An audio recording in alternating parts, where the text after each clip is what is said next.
देश धर्म पर मिटने वाला शेर शिवा का छावा था, महापराक्रमी परम प्रतापी, एक ही शंभू राजा था, एक ही शंभू राजा था।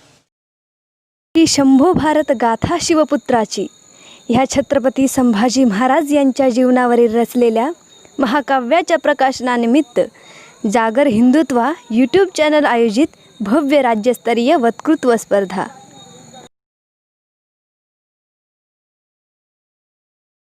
नमस्कार, माझं नाव कीर्ती किरण डेरे।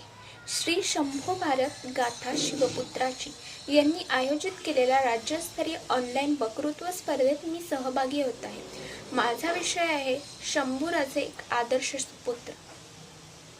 देश धर्म पर मिटने वाला शेर शिवा का छावा था, देश धर्म पर मिटने वाला शेर शिवा का छावा था, महापराक्रमी परम प्रतापी, एक ही शंभू राजा था, एक ही शंभू राजा था। गर्व आहे मला की मी जन्म घेतला अशा देशात जिथे वीर मराठे छत्रपती शिवाजी महाराज आणि छत्रपती संभाजी महाराज जन्माला आले। पण दुःख याचं वाटतं की आज आपण त्यांचा इतिहास विसरत चाललेलो आहोत। येणाऱ्या काळानं जरी विचारलं ना कोणाच्या देशातून आलाय, तर उत्तर आलं पाहिजे ज्यांनी मरणाला सुद्धा जगायला शिकवलं आणि आलेल्या मरणाला सुद्धा ज्यांनी लाजवलं, त्या छत्रपती शिवाजी महाराज आणि छत्रपती संभाजी महाराजांच्या देशातून आले।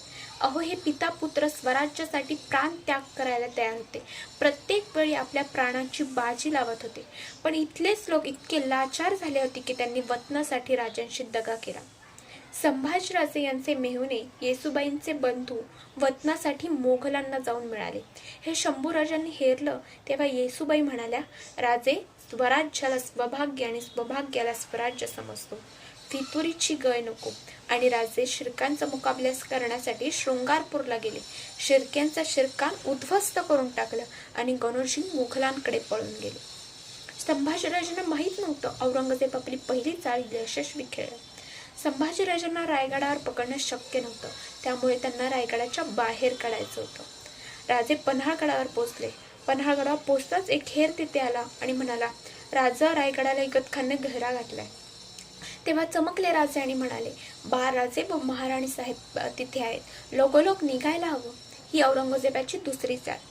राजांनी चारी बाजू चोखल्या, चारी बाजूला फक्त मुघल मुघल मुघल। राजांना कळेना कोणत्या वाटेने जावे। राजांनी एक वाट निवडली, ती होती संगमेश्वराची। अहो, ती वाट इतकी घनदाट होती की त्या वाटेवर सूर्याची सूर्यकिरण सुद्धा पडत नव्हतं। राजांना वाटलं मुघल आले तर विशाळगडाच्या आंबेघाटातून येतील, म्हणून त्यांनी तिथे 10,000ची फौज ठेवली आणि स्वतः संगमेश्वरच्या वाटेने निघाले। मुघल संभाजीराजांचा पाठलाग करतात हे पन्हाळगडावरच्या महाराजांना कळले। त्यांनी आपल्याबरोबर 5,000ची फौज घेतली, शंभूराजांना गाठलं आणि म्हणाले, राजा, आपण पन्हाळगडाकडे निघा। राजे म्हणाले, तुम्हाला सोडून आम्ही कसे जावे? तेव्हा महाराज म्हणाले, राजे, लाख गेले तरी चालतील, पण लाखांचा पोशिंदा जगलाच पाहिजे। तोपर्यंत संगमेश्वरच्या पेशीवर मुघल भिडले होते। छत्रपती शिवाजी महाराज म्हणाले होते, आपला एक मावळा म्हणजे जणू 100 हत्तींची ताकद। पण आपल्या लाडक्या संभाजीराजाचा जीव वाचवण्यासाठी प्रत्येक मावळ्यात 500 हत्तींची ताकद आली होती। या युद्धात महाराजांचा मृत्यू झाला। शेवटचा श्वास घेत असताना ते म्हणाले, राजांना सांगा, हा मालोजी मेला, मातीत मेला, पण नुसता मातीत नाही मेला तर मातीसाठी मेला। मुकरबखानाने शंभूराजांना चारी बाजूने घेरलं, म्हणाला, खींच लो इसकी तलवार, पण कोणी पुढे येईना। शंभूराजांनी नुसती नजर जरी वर केली तरी सर्वजण घाबरत होते। चारी बाजूनी माझ्या राजाला दोरखंड फेकण्यात आले व मराठ्यांचा छावा मुघलांच्या कैदेत जेरबंद झाला। मुकरब खान म्हणाला, जल्दी चलो, इन मराठाओं को पता चला तो हमारी यही कत्ल कर देंगे। अहो, बहादूरगडावर बसने गेलं तरी 1.5 दिवस लागतो, असे अंतर मुकरब खानाने 3 दिवसात पूर्ण केलं। वाईट याचं वाटतं की राजांना गडाच्या पायथ्यावरून नेलं जात होतं, पण किल्लेदाराला माहित नव्हतं। गावच्या पेशीवरून नेलं जात होतं, पण गावकऱ्यांना माहित नव्हतं। बहादूरगडावर आल्यावर मुकरब खानाने औरंगजेबाला पत्र लिहिलं, संभा पकडा गया। औरंगजेब खुश झाला आणि म्हणाला, उस काफर के बच्चे को यहाँ ले आओ। संभाजीराजांना औरंगाबादेत नेण्यात आलं। मोत्यांची लळ आणि हिरे माणकाचा तुरा असलेला जिरोटोप धुळीत फेकून त्या राजमस्तकावर विदूषकी टोपी घातली गेली. जो सदा सोन्या चांदीच्या हत्तीच्या अंबारीत बसला, ज्याच्या घोड्याच्या पायात सोन्याचा तोडा असायचा, त्याला त्या मळकट घाणेरड्या उंटावर बसवलं गेलं. रोज रात्री औरंगजेब संभाजीराजांना विचारायचा, बताव कहा छुपाया है तुमने अपना खजिना. तेव्हा संभाजीराजे म्हणायचे, प्रत्येक गड किल्ला हाच आमचा खजिना आणि तिथली माती हेच आमचं सोनं. औरंगजेब म्हणायचा, ठीक है ये तो बताव, हमारे कौन कौन सरदार तुम्हें मिल गए थे. तेव्हा संभाजीराजे म्हणायचे, आमची मराठ्यांची जात आहे, कधीच कोणाच्या पाठीवर वार करणार नाही, केलास तर तो समोरून छाताडावर करू. औरंगजेब म्हणायचा, या खुदा तूने हमारे चारों बेटों में से एक भी इस संभा के तरह बनाया होता तो. तेव्हा संभाजीराजे त्याच्यावर गरजायचे, अरे हट, हा संभाजी जन्माला येईल तो फक्त आणि फक्त महाराष्ट्राच्या कुशीत आणि छत्रपती शिवाजी महाराजांच्या मुशीत. तुझ्यासारख्या क्रूर सैतानाच्या पोटी कसा जन्म गेला संभाजी. औरंगजेब म्हणाला, तुझे अब तक जीवित रखा क्योंकि हमें लगा तू अपनी आंखें हमारे सामने झुकाएगा, तेरे जुबान से रहम के दो शब्द निकलेंगे, तेरे हाथ हमारे सामने जीवन की भीख मांगेंगे, पर तूने ये कुछ भी नहीं किया, फिर अब तक तू क्यों जिंदा है.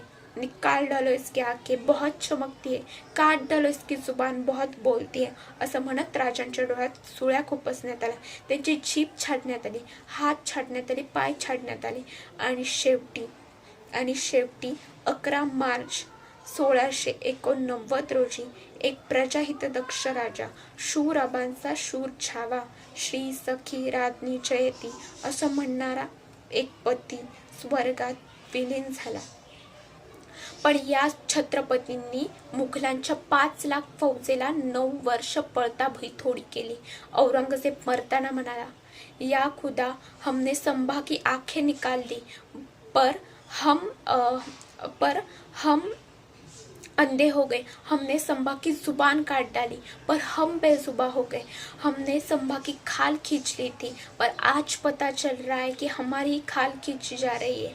हमने संभा के टुकड़े टुकड़े कर कर चील कौवों के सामने बिखेर दिए थे, पर आज पता चल रहा है कि हमारे ही वजूद बिखरा जा रहा है. या खुदा तूने हमारे चारों बेटों में से एक भी संभा के जैसा छावा बनाया होता तो पूरे हिंदुस्तान पर हम अपनी हुकूमत चलाते. सोचता हूँ कि शेरनी के कोख से जन्म लिया होगा इस शेर ने. असं म्हणत औरंगजेबाचा मृत्यू झाला. अखेर छत्रपती संभाजी महाराजांनी औरंगजेबाला याच महाराष्ट्राच्या मातीत काढले. धन्यवाद.